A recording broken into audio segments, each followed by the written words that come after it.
Guys, we're back. Modern Man, back in action. We're all over the place, but we're back. Get it. I'm pumped. Sam, where are you?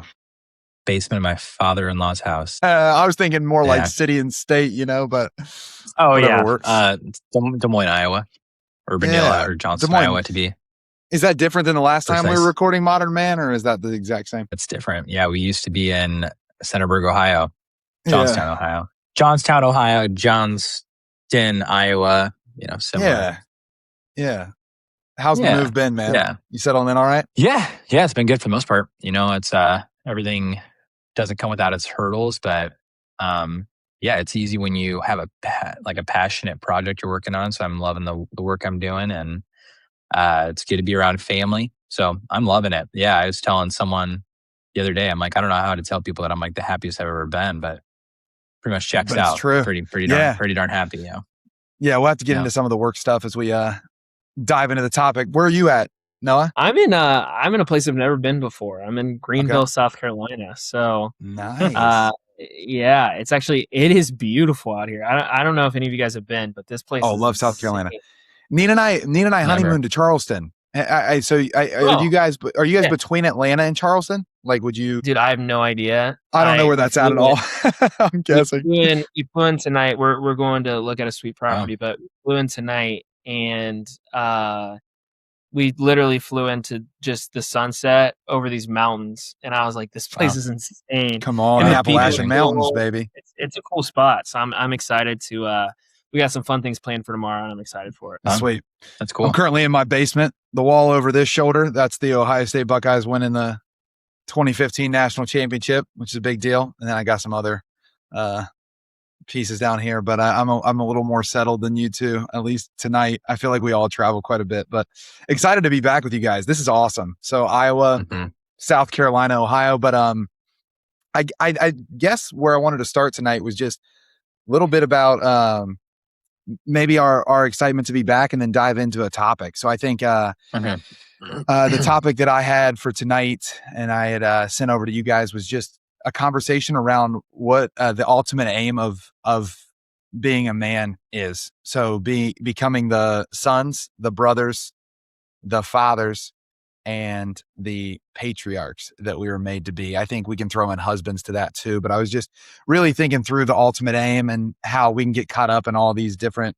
pursuits, but how can we stay grounded to those different things? And then I think that conversation can develop over our time together. But yeah, what do you think about I was thinking about coming back. I think we've all had conversations. I think what excites me most is I think we're at a time where men are hungry to be able to have conversations that matter. Men are ready to ask the questions that can define where they're going in life. I wonder what excites you guys before we jump fully into the topic. Go for it now. Yeah. I think the thing that I think I'm most excited, I just think there's not a better time in society to be a man and to be stepping into the different calls that we have. I think this is such a it's a moment of such gravity in the sense of the way that the world is changing so rapidly, in the way in which maybe even some things feel more unstable than ever before. I think I'm most excited for the opportunity to, just for myself to really focus on and remember what who my North Star is. And I think that's something that more than ever before I've been passionate about, really, if nothing else, helping men identify that. And what I know in my life is that it's from a place of prayer that I understand who my North Star is. It's from the sacraments, but it's really, truthfully, I feel like it's been unpacked for me through community, through brotherhood, through men talking about the realities of their life and the realities of their spiritual life, and their relationship with their wives, and their relationship with their kids, and their relationship with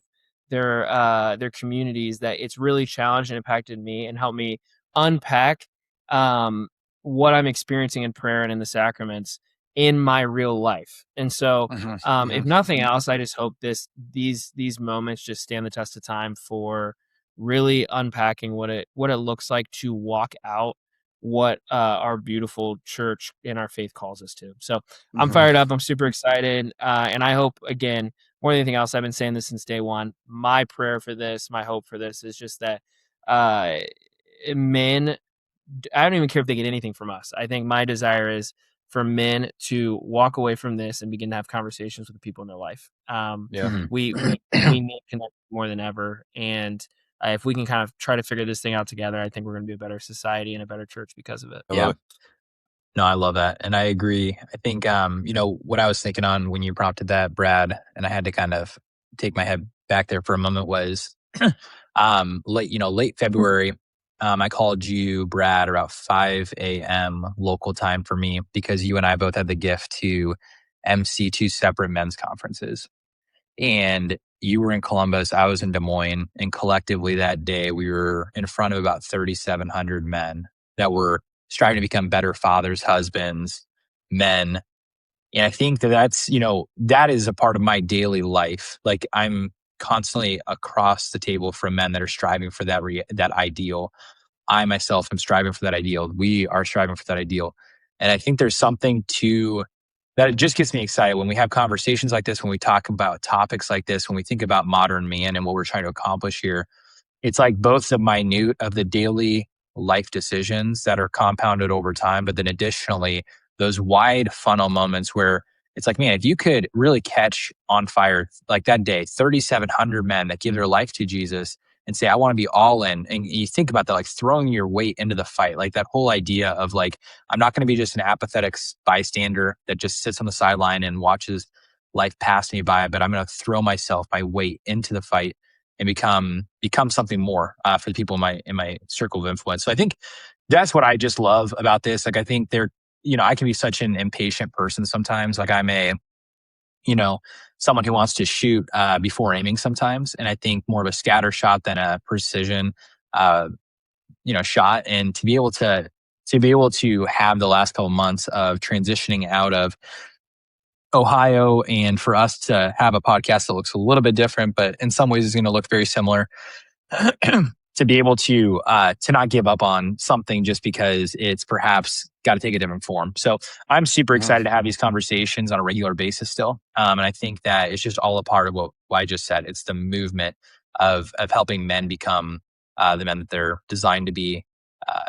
So anyway, that's my 2 cents here as we start. Yeah, I'm building on what we already started too, right? Like 16 episodes isn't nothing. And that year was just like a gift with you guys. I think we were getting back into the rhythm of men's group with the other guys that meet with us regularly. And we were getting into vocation and what it meant to add kids to the mix. And Noah, you getting married. And I think back to when I first kind of had the idea that a podcast and a movement like what we want Modern Man to be could be possible was because I was early in marriage and I wanted to get guys together. I was like, I did men's ministry before I was married. I want to do men's ministry when I am married. And I was living in my apartment that both of you guys came to with Nina, and I decided to like start Bros and Brews, which was just, hey, we're going to get together as guys and you bring your favorite drink and let's just have conversations that matter. And the way that night went is we would pose one question and we would break into small groups and everyone would discuss that question for 30 to 45 minutes. And then we'd get back together in the large group, which, I mean, we were having more guys than my apartment could fit. And we were just talking about one breaking question. Fire code. Yeah, legitimately, we would have neighbors thinking, what are the wackos next door doing every other Tuesday night or whatever it was. And I remember having a heart from that time on, like men are hungry for this. And so what can we do to engage with that desire and engage with that need? And then we had the phone call where you guys were interested in maybe launching into a podcast and Modern Man, just the idea of rediscovering the things that men have lost, redeeming the things that men have kept, but might not be the way they should be, and then responding in our real lives. So yeah, I'm really excited as well. 16 episodes down and now however many to go, which is great. I want to hit that topic tonight. I think that this is something we're super passionate about. I think we can take it really in whatever direction you guys see fit. I was just reflecting as we launch back in on how men really need purpose and they need an aim in their lives. And when we have the wrong aim and the wrong purpose, if our aim is to get wealthy and impress the guys around us or whatever, then what happens is we start living from that place, and then our life ends up in directions that we don't want it to be. So when we set the aim early, similar to what you were saying, Sam, when we have some time to get a little more precise, not losing that edge, not losing the risk that we're called to, but having the ability to say, no, this is the target, this is what I'm going after, and then putting in the steps to do that. I think that the aim, I mean, for us as men is to first be sons, and then be brothers, and then be fathers, and then eventually in our life be patriarchs. And obviously being a husband is a part of what most people are called to when they're called to be a father. We'll have people that listen to this that become priests, and their their life looks a little different in their fatherhood. But I think just talking about that progression of what does it mean to be a son? What's it mean to be a brother? What's it mean to be a father? Talk about maybe in that what it means to be a husband, and then what does it mean to be a patriarch that leaves a legacy. Yeah, no, you're dead on, man. And I think there's something that's super interesting about all that too. It is a progression, but at a certain point, you don't stop being them either, right? So it's kind of that whole like John Eldridge thing of like, if I can use what we're talking about here of son, brother, patriarch, being able to see those relationships. Like once you step into one light, you're not called to step out of the other, right? So as a son, I received this identity. I received this like calling forth this like sense of belonging, and then like having this brotherhood, right? Okay, I don't stop living out of my sonship, right? But then when I'm a father, it's like, okay, I need brothers in my life. And then when I'm a patriarch, like you need to continue to live from all the different seasons. That's like I think there's something that's really just it's almost like you don't step out of one light and into another, but it's kind of like simultaneous like maturity, right? That's at least the lens that I've seen these in. And so, anyway, I think just kind of initial first blush at what you're sharing there, Brad. It's like the ability to really see this as kind of the aim of a man's life, like the almost kind of like the story that, we just had a conversation the other day that I think I'm still kind of mulling over of like seeing yourself in the midst of a story, seeing your life in the midst of this great story that you're the hero of the story, and like every single every single day, every single like little section of your life is like a chapter. Like I think about this past weekend, had an opportunity to come to Columbus, see a lot of friends, and I'm a super emotional, sentimental person. Like I mean, I think this is something that Noah and I particularly share is like I can cry about anything, and I also am kind of hyper emotional, which is both a curse and a blessing, but driving through Johnstown where I used to take my sons to go to Ace Hardware and just kill time, and we'd get free popcorn and just buy crap we didn't need, or like drive past my old house, or just like go, this is where I walked with Whitney when she was pregnant with Judah, and this is where Judah was born at, and like just all like kind of seeing these, but seeing them as like necessary chapters of my life, and to be like there's a moment of temptation. This is kind of where I'll land this thought is. There can be a temptation for me to see where I'm at now and be like, oh, I'm in Iowa. Like I made a major change. Like there's no hitting the restart button. And I don't really want to hit the restart button, but there's kind of this simultaneous gratitude and sadness, but also excitement, right? So if I can look through the lens of my life as a story, I can then see, okay, that was a chapter of my life. Holy frick. That was like a significant chapter of my life. It was a 10-year chapter, I can look at some significant moments of me becoming more the man that I am to be, and to look through the lens of gratitude. But I'm not necessarily called to like leave that in the prelude of my life. This is something that all those lessons are now becoming magnified through this next chapter. And so I don't know. I think that's just something I'm thinking about as you're introducing this idea to us tonight, Brad. It's just like, dude, life is a story, and like seeing all these, it's like, wow, I can wait, and I can't wait to see how does my fatherhood reveal itself more? How does my brotherhood reveal itself more? How am I living more fully out of my sonship? How do I become that patriarch one day? I want to be a jacked patriarch. Like that's one of my goals. I don't want to ever be a fat dad. I want to be like I want to be, I was sitting with a dad today, dude. I'm sitting with this guy today who's got like 8 grandchildren. And I'm like seeing calluses on his hands as we're sitting across from coffee. I'm like, dang, like you're like you, he's like, yeah, I wrestled in college. I was like a part of the Coast Guard, and like, yeah, I just got shoulder surgery because I'm still like wrestling and doing like deadlifts. I'm like, dude, yeah, that's the type of grandpa I want to be, Yeah, it's the best. Anyway, that's my little soapbox. No, I love the point, right? Like it's not, it's a progression, not a graduation. Like we don't graduate from being a son and then now we can be a brother, and graduate from being a brother and now we can be a father, and graduate from a father Yeah. and now we can be a patriarch. It's like, it's this progression where actually as I integrate the one, I then move naturally into the next one. And in being in the next one, I more fully discover what it meant to be in the first one in the first place. So they have Right. this kind of Oh yeah. I mean, like I'm learning relationship. more about what it means to be a son by being a father. You know, like there 100%. are Yep. things that I could never have learned as a son by just if I was like a 31-year-old bachelor right now. Not knocking any of the guys that are struggling like single right now, but it's like there to look forward to that of like there's me sitting there doing bath tonight. It's like being able to see, hear, love, know the intimate desires of my children's life, and to struggle as a father, to be great as a father. It's like I'm learning more what it means to be a son in my father's eyes because of that, you know? Totally. Yeah, I think that's I've had a really fun time recently. It's the first time I would say really the first time in our pregnancy, my wife and I's pregnancy, that I would say it's happened over the last couple of weeks where I've genuinely I've been like, oh, I want to meet this kid, you know, like whereas Yeah. I think before, and I think actually our friends like talk about having a child very positively, but I think Totally. they talk about having a child very honestly too. And Mhm. um I think it's just funny because my mind has immediately gone to all of the things I can't do, like all of the golf that I'm not going to be able to partake in, all of the really, I think it's just sports that I'm thinking about. But I'm like all of this like freedom that I've had, I'm like, oh, I'm counting down the days until it's gone, and that's probably true to some degree. But it's only been recently, like as I felt the baby kick, and as I've just been around other babies recently, I've been like, wow, I'm so excited to meet this child, right? I'm Yeah. so excited to meet this kid.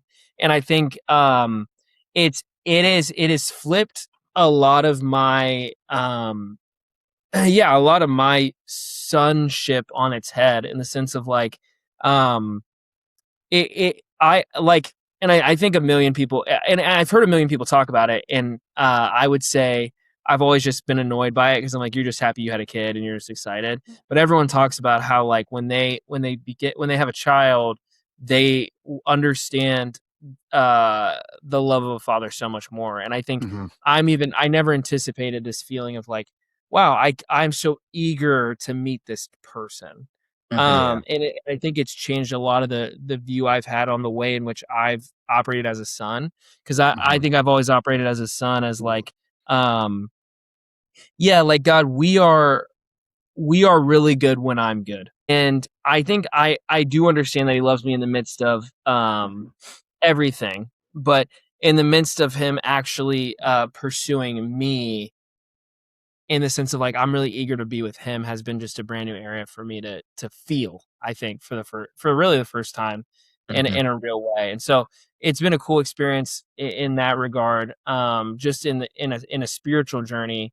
But then it's also just had me asking a lot of questions with the way in which I operate with the people next to me, and the people who fathered me, and in a mentorship way, and my own father, just that relationship. And so it's kind of been a new experience in that regard. And so that's why I love this conversation, and I think Yeah. it's opening up new pathways that are really cool for me, that I don't feel like I've experienced before. When it's so freaking exciting, man. Like, I mean, I just perhaps it's just because it's where my mind space is at, but it's like the story. Like this little baby, like is gonna have a story. You know, like Mhm. I mean, I was reflecting on this today, praying just kind of as I was driving, like because my boss just had a baby last week, and you know we've got our daughter's coming up on her first birthday. You're having a baby soon, Noah, and it's just like spring is happening too, right? New life everywhere. Just kind of like this, that scripture passage is like, great are the plans that I have for you, says the Lord.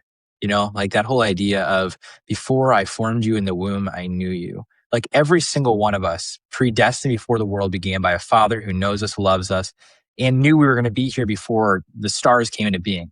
And it's like, that's like the scandal of particularity that God, like he destined us, like your child, Noah, in a couple months. He's going to be here. And it's like, for such a time as this child is going to be born, that like all of us are here for this time in this way. And like, I think there's just that kind of like, it brings such a gravity to life when you're not just kind of just meandering through life. Like, oh, I'm not just working and like saving for retirement and like dealing with my boss or my family life. And just kind of, it changes the paradigm of, I'm just kind of begrudgingly going through life, and more of like, I am the hero of my story.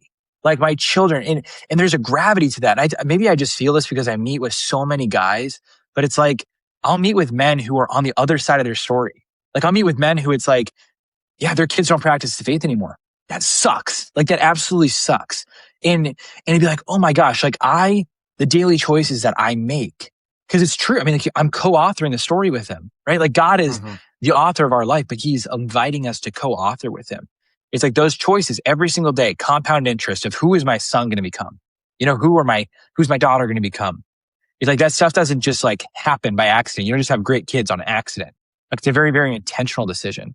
So I don't know, man. It's just like that is such I'm so excited for you, Noah, because you're right. It's like there's a lot of like the heaviness of like being a father and having kids and waking up in the night is not fun, but there's a great adventure with it too, right? It's a gift. Yeah. Well, and I think too, I want to kind of stay here with this idea of a story, because I think it is that is something that I've been reflecting on a lot too, is like it's just amazing. And I've heard my parents say this, and I think our parents have probably said the same thing, and we'd probably say the same thing for you guys who have kids. But what I could confidently say, what I want for my child when my child is born is way more than I've ever wanted for myself.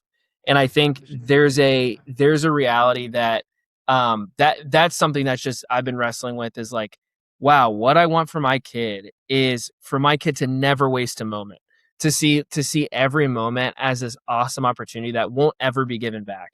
And I'm like, but I can think about this past Sunday. Like my wife had a little baby shower with like some friends, and I had the day to myself. And I was like, finally, because I've been doing a lot of different things. I've been really busy, and I'm like, finally, like this is a moment for me to watch the NBA playoffs all day and like get canes. And that's what I'm doing today. And it was, and afterwards, like I felt terrible. My body felt terrible. I felt just awful. I felt like I was in a slump. I felt like I was just wasting away. And when I reflect on like that day, I don't get that day back. And I went in that day almost trying to disappear from what I felt like was a monotonous existence, or a mundane life, or a burdened life. And I wanted to escape out of that, instead of realize like, whoa, no, this is a moment I don't get back, and I can do something in this time, like make sure that all of the laundry is done for my wife when she gets home, or simply just like rest in a healthy way, right? Like go on a walk. It was a beautiful day. There's a million things I could have done. And I think what I've recognized is like, wow, I want so much more for my child than I oftentimes have wanted for myself. And so it's just a real challenge, and a real re-understanding of the way the Lord sees our relationship. Because it isn't just what I was talking about before, this like, he loves me and this is awesome and he loves me all the time and whatever. But it's also like, he's like, I love you and I have this insane life plan for you. If you would, but on a daily basis, walk with me and see everything as this epic story. And I think it's important for us to talk about this too. And I want to throw it over to you, Brad. Like, I think it's really important too to talk about that this isn't just us psyching ourselves up, like out. You know what I mean? Like this idea of us living in this story is it's not so it helps me get out of bed in the morning. It does help me get out of the bed in the morning, but it's because it's actually true. Like because what I do, like the Gladiator quote, what I do today echoes in eternity. That is an actual true statement. I will be judged on the account of what I did and what I said and who I was to this world. And that is, we see that so negatively. We can also see it very positively and be like, that's actually awesome. if we actually choose to embark on the journey that the Lord puts before us. And so, yeah, Brad, I want to throw it over to you just because that's something I've been thinking about is like, am I just saying this to psych myself out and like get pumped? Or am I saying it because it's actually true? Yeah. Because even if you're doing it for the first reason, what you need to discover over time is that the second is true, that it actually is true. And I think the reason that we love narratives and that we love movies and shows that have all of these different plots that eventually come together is because we know that the life that I'm living, it's not a story unto itself, but it's a story that's connected to other plots. And we know that. And the excitement of life is that I don't know how my journey is fully going to merge with Sam and Noah's, but I know that it is. And when I'm watching what God's doing in my life, I begin seeing the way he's connecting it to what he's doing in other men's lives. And that's when movement can happen. And that's what I'm most passionate about in the world is like, how do we create movement together? Like we only have a finite amount of time. How do I live my story so passionately that I can see movement in my lifetime? And how can you live it passionately alongside me? And how can we see these stories come together? Bishop Barron often talks about it as the ego drama versus the theodrama. The ego drama says, I'm just going to tell myself a story so I can get myself through the day and feel really important and feel better than the person next to me and feel like, but when I catch myself up in the theodrama, that God's doing something amazing right now. And he destined someone like me to live right now. And so I'm going to live my story as part of what he's doing right now. And the other thing for me is at the end of my day, I have a common practice that we talked about a lot when we were first filming the show, but I do an examine at the end of every day. And what I've noticed now, like a couple years into this, is the examine isn't just an examine at the end of my day, but now at the beginning of my day, I think about how I'm going to see my day at the end of my day. And it's started something powerful in me that from the moment that I wake up and that I start to engage my day, I'm thinking to myself, how am I going to look back at the story of this day? Because I'm going to look back at it. And because I've set that in my life at the end of my day, it's allowed me to begin seeing it at the beginning of my day, which has been a desire of mine forever, you know? But one other thing I want to kind of tie into this, because I think the story, it's not like, and we know this, right? But it's not just a story of sonship to fatherhood, but really what changed my life was brotherhood. What changed my life in college is when I saw men that were competing against each other, but not in a way that was trying to prove their sonship to each other, if we could use the language like that. Like they were competing in a way where they all wanted to be great and they wanted to see something out of the other and they wanted to see something out of themselves. And man, that inspired me to think like, oh, what if sonship isn't a zero-sum game? Like, what if Noah being the son he was made to be and Sam being the son that he was made to be and us being brothers and yes, competing and wanting to get the best of each other when we bring our best to the table, but we were able to celebrate when the other person did bring their best to the table. Well, now we can prepare our hearts for fatherhood because you're saying it, Noah, like you're already seeing you're going to want that little one to be better than you in every possible way. One of the things we were doing tonight is looking out our bedroom window. There was a storm that blew through and Nina caught this amazing picture of me and Eliza. And we were just looking out the window and I was letting her know what lightning was. I was like, watch the sky. It's going to flash. And she'd be like, again. And I was like, well, I can't actually, I can't make it happen again, but we can watch. And the Lord hit me with this process of fatherhood that I think was also true when I was standing shoulder and shoulder with you guys, like we still do, but in the season where what fatherhood wasn't yet, me being a husband wasn't yet. It was just the brothers around me. But I was looking at Eliza, thinking to myself, man, like my life is the balance of learning what it's like to see of rather. Yeah, let me say it like this. Fatherhood is the balance of learning what it's like to see through her eyes while teaching her how I see through mine. It's this balance of, and brotherhood can be like that too. Is like, how does Noah see the world? What can that tell me about how I can see it? How does Sam see the world? When I was looking at Eliza, I'm like, man, to see with the eyes of a 2-year-old, like to see how like amazing it is to see the sky light up. I was thinking, Lord, help me learn how to see life through her eyes and also teach me what it's like to teach her how to see the way that I see, how to pass off the wisdom that you've given me. And man, life's about relationship and stories are imperfect without relationship. We're not meant to live an individual story out on an island. We're meant to find a story that begins overlapping and converging with other stories because we're made for impact and movement. That's why I get stoked about everything that we're most passionate about in the world, you know? Yeah. Well, it becomes a source of inspiration for people, right? Like I think you think about the light, like the story of a life, right? It's like I was visiting with a priest friend of mine yesterday who it's wild. I mean, this guy and I went to preschool together, and he's a Catholic priest now and doing some big things in the diocese I belong to. He and I were just sitting in his private chapel at his house, and after our time of visiting, I went to use the restroom, come back, and he's like, "Hey, you want this?" And he hands me this. I'm like, this thing's freaking sweet. It's a original copy from 1982 of Marvel Comics did a piece on Pope John Paul II. So it's a comic book of Pope John Paul II. So you like, Come on. yeah, I mean, it starts, I mean, I'll have to find the picture and we'll put it in like the show notes or something, but it's incredible. It's like, Pope John Paul II on the front cover holding like the cross with like his, his mitre and his crozier.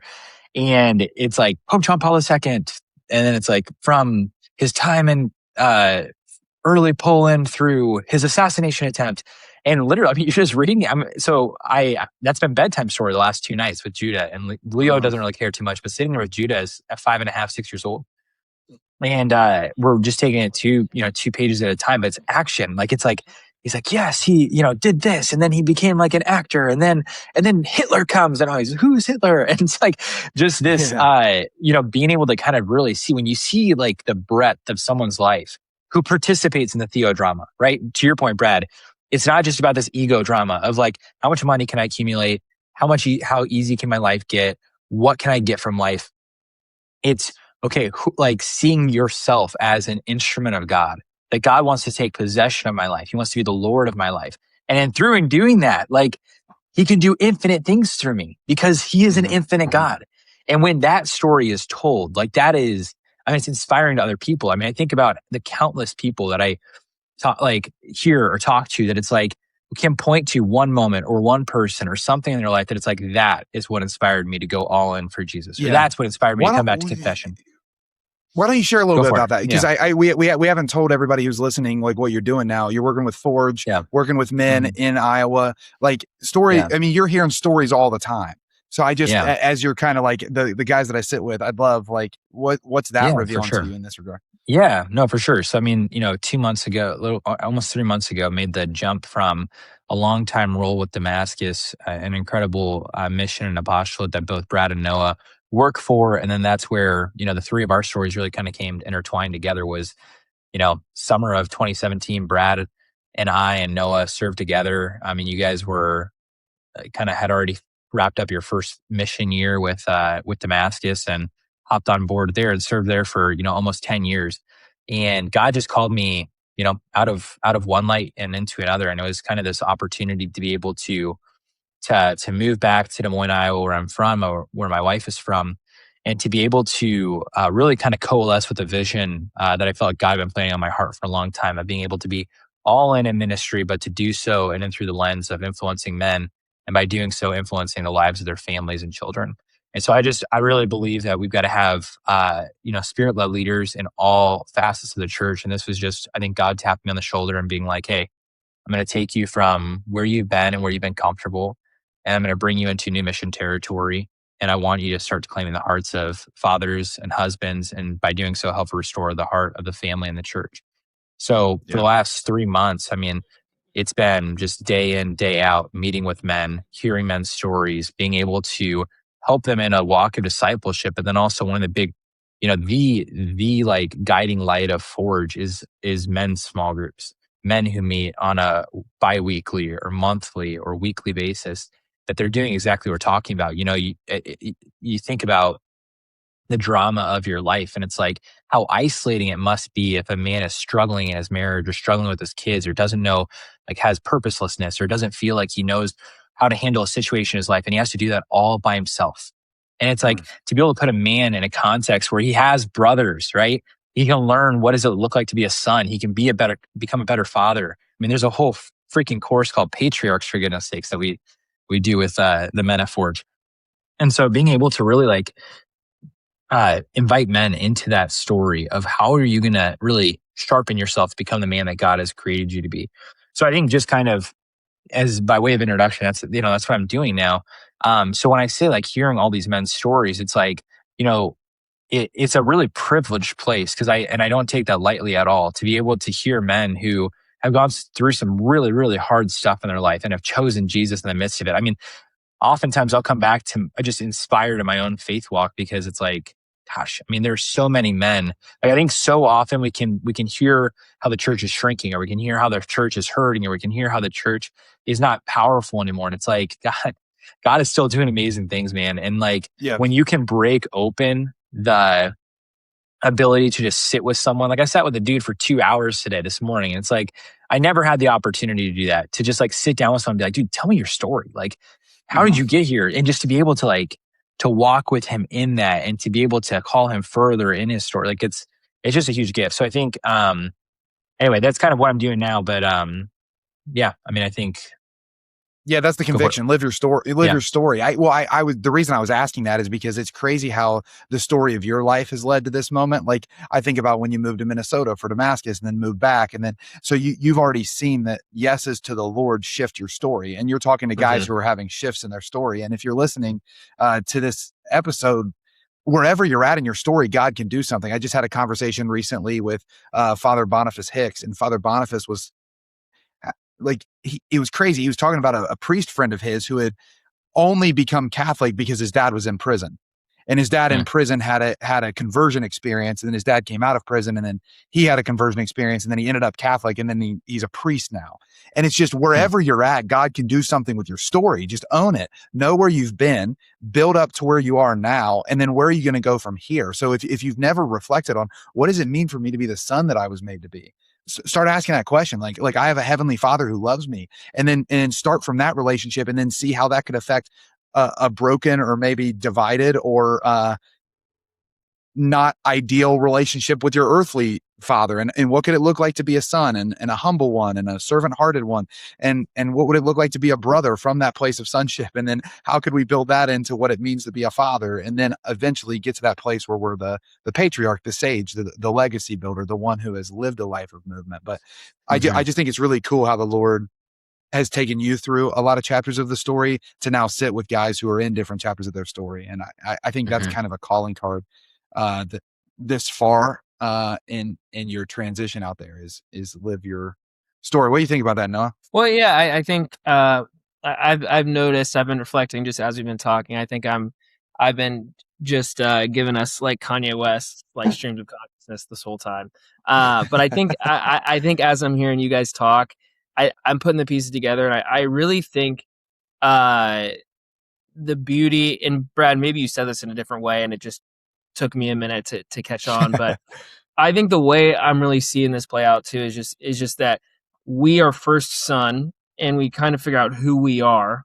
Then we then, like, if we just put this in a familial context, like, then what happens is we grow up, and as we're growing up and figuring out who we are, we begin to rub against our brother, and that's what they're there for, to refine who we are and to call out the things that we are not living in. And as we get refined by our brother, we can now be in a place where we're ready to be a father and to lead another generation in who we are and who we've called to be, right? That this self gift. And so, well, we now have something to give, right? Now that we've become who we're made to be, I actually have something to give away. Exactly. And then when you do it once, you iterate that, and then you multiply it, right? And that's what becoming a patriarch is.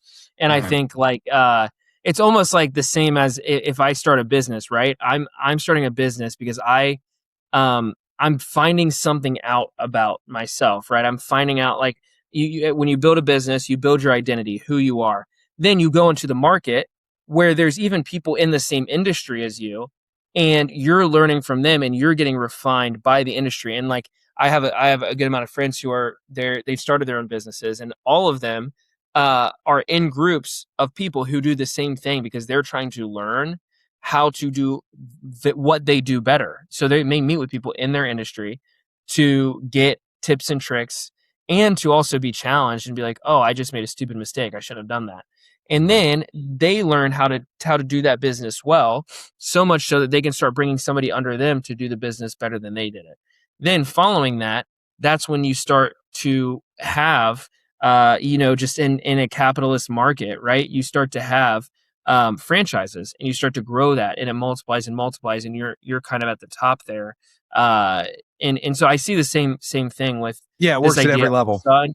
Yeah, this idea of son, then brother, then father, then patriarch, and I think um, that's the I kind of just the thread that I've been picking up as we've been talking. Like, if I have to first know who I am, and I think for a lot of guys who are listening to this, I would say the first thing you have to do is know who you are. But if you don't know who you are, I don't think it's always bad to get next to a brother who knows who they are, or just get next to a brother, period. Because I think as you guys start spending time together and as you build it in relationship and friendship, that stuff will begin to reveal itself and get you ready to be a father. And so I think more than anything else, and I see it every day of my life, there's just my heart breaks for men um, who never got a brother around them, or a father or a patriarch to ever show them the way of masculinity. And I think that's what leads. I mean, we've had so many recent shootings, right? And it's always these young men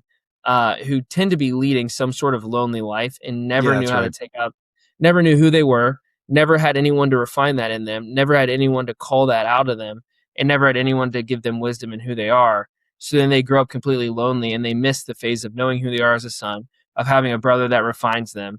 And so therefore they never become the father that knows how to give what they have, and they never become the patriarch that learns how to receive wisdom because they never had a father, a brother, or a patriarch in their life. And I think Yeah. if there's anything I'm taking from this, it's there's a beautiful progression that needs to happen in a man's life for them to become the fullness of who they're called to be. And sadly, in this world, I feel like, and this could just be me being pessimistic, I feel like I see more why we need it because of negativity than I do because of positivity.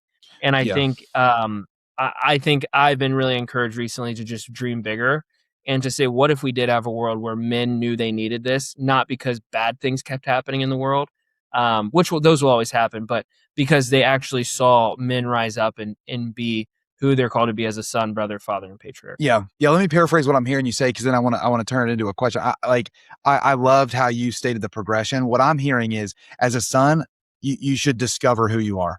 Then as a brother, you should sharpen who you are. Then as a father and husband, you should give away who you are. And then as a patriarch, you should multiply who you are. So the first thing I'm doing, I'm discovering who I am. After that, I'm sharpening who I am. I'm then giving away who I am as best I know how to.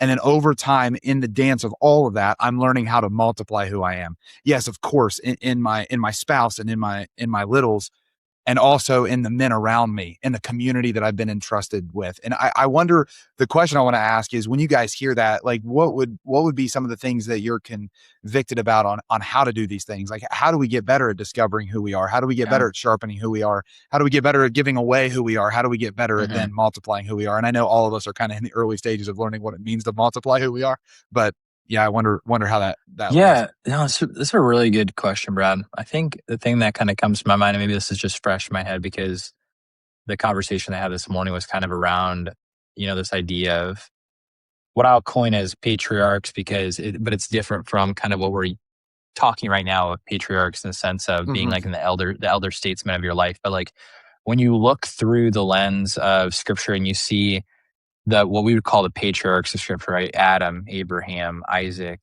Jacob, like these men who through the story arc of their life, they become a patriarch, they become a beacon of hope that other men, communities look to.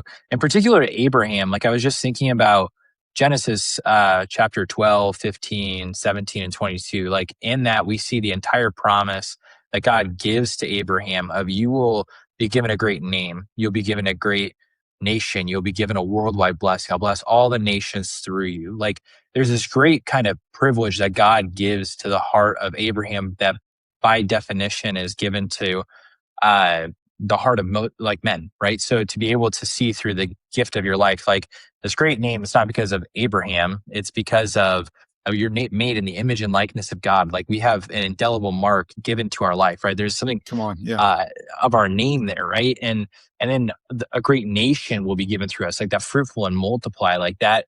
Like we are meant to be fruitful by men, meant to be fruitful as men, like to be able to see children come from our life, like to not be afraid of children. Like I think that can be something too in the heart of man. Like we live in a world that wants to preserve self, right? And I totally get that there are men who are going to become uh, priests or religious brothers. There are going to be men and women who struggle to conceive children, but I think there has to be an openness to life that, like, no matter how many children God blesses you with, there has got to be an openness. Like, I am here for whoever God is going to entrust me with, like to be able to see, and whoever he entrusts me with as a son, daughter, however many there are, I'm going to give my absolute heart to them, because that's how, like, a great nation is going to come forth from me. And then the world is going to be blessed in and through my, like, legacy. That this isn't just something that Sam's going to live and die and there's going to be a cobblehead stone that has my name etched on it, but my lineage will echo. Like that is, like, that's the mark of a good man's life, is to be able to see, like, and you see this all throughout scripture too, of like his children's children's children, like that, to see that of like, and in scripture, we're given so many men that are terrible fathers, but it's like, I want to be a good father, to be able to see that my children would embrace their faith. And so I guess, so practically, what does that look like, Brad? I think one of the things that kind of comes to my mind is just like these almost like coming of age moments that we can have with our children. Like, I think just very practically, like that, I was thinking about great name. Like there's that idea of, what's the saying? It's like you play for the name on the front of the jersey, not the name on the back. Like there's this, or it's something like that, where there's like, hey, there's kind of like this belonging to. And when we can, as fathers, teach our children like the integrity of a name. Like, I mean, okay, I'm not just like Sam, Halligan, but I reflect like all the Halligans. Like there's this sense of, and I don't think we have that today, is what I'm trying to say, of like, there's this respect of like, you're a freaking Puron, man. Like you're like, the way that your dad carries his life has an impact on you. The way that you carry your life has an impact on him and his, like, there's, you know what I mean? Like there's this almost kind of like, in this cancel culture, in this kind of like, I can delete whatever I want from social media thing. It's like, no, like you have ramifications, and like you are, because there's such not a focus on relationships anymore and connectedness. And this is, I think, just the dissolve of the family unit as a whole. There's not this respect for the name, right? Yes, God, Christian, but then like Halligan, like there should be a respect that I want to teach my children of, like, respect the name. Like you're a Halligan. Like we are a family unit. Whatever you do, it reflects on your sister, reflects on your father, reflects on your mother. And then being able to teach like a genuine, like, ownership mentality over my family. This is my family. These are the close people in my life. Like, I don't know. I guess when you ask the practice, that's where my mind goes first. And I know there's so many great things out there that can help, walk men through, okay, I've got a son or I've got a daughter. What does like coming of age look like? And how do I intentionally shepherd my children through these kind of stages of development and give them what they need when they need it? But my thing just went straight to like ownership of the name and seeing kind of like this dynasty of your name. And like, what if we lived like that, of like, we had a great name to protect, a great name to inherit, a great name to pass on. Well, I think if you focus on the name too, Sam, you're not as afraid as a father. You were mentioning, like, don't be afraid to be open to life. Like, go screw it up, because you're going to. But if the goal is to give it away, not to retain and like gain, then why do I have to be afraid to give things away? You can't screw up giving things away. Give yourself away and then begin recognizing that you could have given yourself better there, more fully there. But when it's about me getting, that's when I feel the weight of having to, oh, am I doing it right? Am I doing it well? Am I getting, but like, no, I'm living to lay my life down, that my name, my legacy can be passed on. Like, that's where you start moving into patriarch. And that's why we carry names. Like, that's why when you're in a small town, that family name that's been around forever. And yeah, there's something powerful about it for sure. No, what do you think about it? Yeah, I'd say right now, if I'm sitting here and I don't know where to start, I think I want to, and this is just the way my brain is, and I'm different than a lot of people, but if I were just to answer if I were in that place, I think what I would do is legitimately just write down those 4 words and just say, just write down son, brother, father, patriarch, and write down really what that means to you. So like, legitimately, what do those words actually mean to you? And then write down where in your life, like, who are you a son to? Like, legitimately, and what does that, And what does that mean about you? What things does that say about you, right? Even if it's as simple as like, not even in a necessarily spiritual way, but like, what does you being the son of your father say about you, right? Like, I can name, it's beautiful because I don't, because my father passed, I don't get to necessarily see from him what I resemble in him. But what's so cool is that I have a huge family and a lot of friends who knew my dad. And so as I've aged, they've been able to pinpoint such clear things in my life that look just like him. And I think that's been such a blessing to see, is like, oh my gosh, he's not even around anymore. And I don't have that opportunity to talk to him about what it was like when he was 29. Right. But all of my aunts and uncles and a lot of his friends who are still around are like, no, when he was 29, this is hilarious that you're doing this because that's what he did. And so I think just this reality of like, even you don't have to be like, well, I'm a son of God, which means that this is what that's supposed to mean. Like, legitimately, being a son of your father, what does that mean to you? Like, what does that actually mean? What characteristics is that do you embody that you admire, and ones that you don't admire? What does a brother mean? Like, do you have an actual brother? Are you a brother to other men in your life? What does that mean to you there? Being a father, like, are you an actual father to your kids, or are you a single man? And maybe asking the question, okay, what am I giving to the world, right? And then patriarch, like, I don't, I right now in my life do not claim to understand what that means at all, because I'm 29 and I don't really think I have that much to give because I haven't lived much of a life. But I would say this, that write down, if you're writing down patriarch, like who you want to be known as, who you want to be at that age, right?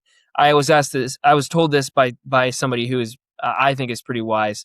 They were kind of discerning what they were called to do next, and they asked themselves this question: what was I inclined to as a 10-year-old, and what do I want to be best in the world at the age of 70? And that kind of helped them make the next best decision. And so that right there has son and father in it. Like, what was I inclined to as a 10-year-old son? And who do I want to be as, or rather, son and patriarch, right? What was I inclined to as a 10-year-old son? Yep. And who do I want to be when I'm 70 as a patriarch? And so even just writing down and under patriarch, like, well, who do I want to be? And then after you write all that down, what I would do is write, okay, what are 3 tangible steps I can take this month to at least go in the right direction? And I think that's a place to start, because we know we're called to be a son. We know we're called to be a brother. We know we're called to be a father, and we know we're called to be a patriarch, regardless of our vocation. If we're a man, we're called to be those 4 things. And so writing those 4 down, answering what they mean to you on a very human level. And then from there, say, okay, well, what are a couple steps I can take to get closer to accuracy on what I just wrote down? Yeah, I like that a lot. I would offer just, I'll be more prescriptive on it. I think going back to kind of the paraphrase I had from what you were saying, Noah, I think if you're going to discover who you are, you have to pray. So if you're not showing up to pray, if you're not showing up to the one who created you, and do it badly, like anything worth doing is worth doing badly. Show up, have no idea what you're doing, and just say, Lord, I'm here. Right. And over time, learn what it means for you to sit with him and just be there and discover more of who you are. So pray, right? The second step, like to sharpen in brotherhood, you should have a group of men that you meet with regularly. You just should. You should have that for the rest of your life. Just men in some way, shape, or form that you meet with regularly. If you're blessed to have a bunch of actual brothers, do it with them. If it's men that are of like mind and are in a similar place or a similar season of life, do it with them. It doesn't matter, but you should have men that you meet with regularly, because you can begin seeing the men they are, and you can compare yourself in a positive way, not a negative way. You don't look at them and say, this is who they are, which makes me bad or good. It's this who they are. Wow, that's really inspiring. Wow, I really think I have something to offer here. Wow, I really think I have something to receive here. That's good for you. So I would say, first, pray. Second, meet with a group of men regularly, whatever that looks like for you in this season of life. Third, like, start taking responsibility, right? And giving yourself away. Like, I don't know what season of life you'll be at when you're listening to this, but like, go, like, own your yard. Like your yard's going to look awesome. You're renting it, but it doesn't matter. You're going to make it look good. Or maybe you need to take responsibility in your life by having a date night with your wife every week, or responsibility in your life by having a husband and wife meeting once a week where you actually allow her to tell you how big of a screw up you are. Like, I don't know where you need to take responsibility, but do that. So that would be my third prescription. And then last with patriarch, it was multiply. Begin seeing your life as impact. And who are you impacting and how are you impacting? How are you either sharing the good news of the gospel or good news in general? And how are you serving? Because those are the things that are going to multiply and impact over time. So what I would say is in your life, you need to pray. You need to meet with a group of men regularly. You need to take responsibility in your life wherever you're at and whatever you're doing. And then lastly, you need to see your life through the lens of impact. And so with what you do, try to do the things you can do that actually bring the other person more to life, because you were made to give your life. You weren't made to retain it. So I think self-preservation and self-promotion and all those good things, we could talk about it at a different time. But if we can avoid those things and dive in, I think we can be the sons, brothers, fathers, patriarchs that we're called to be over time. Thoughts on that? Those prescriptions a little too on the nose, or do you think that's fair? I love it. I think it's and I think this is a great place to start. I think for us, we're getting back into the swing of things. We haven't been together in a while, and I think this is the foundation of what we're trying to do here. If I don't think we'll go much outside of this vein. We're trying to know more of who we are.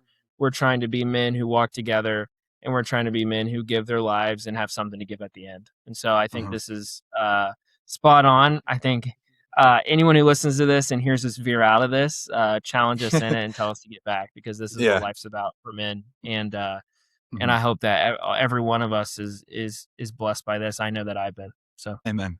Sam, final thoughts? No final thoughts. This is great. Yeah, it's good to live life together. Yeah, me too, man. Me too. Well, thank you guys for listening this week. Modern Man, we're back, and we're going to be back every week. And we're excited to be on this journey with you guys. So thanks, and tune in next week.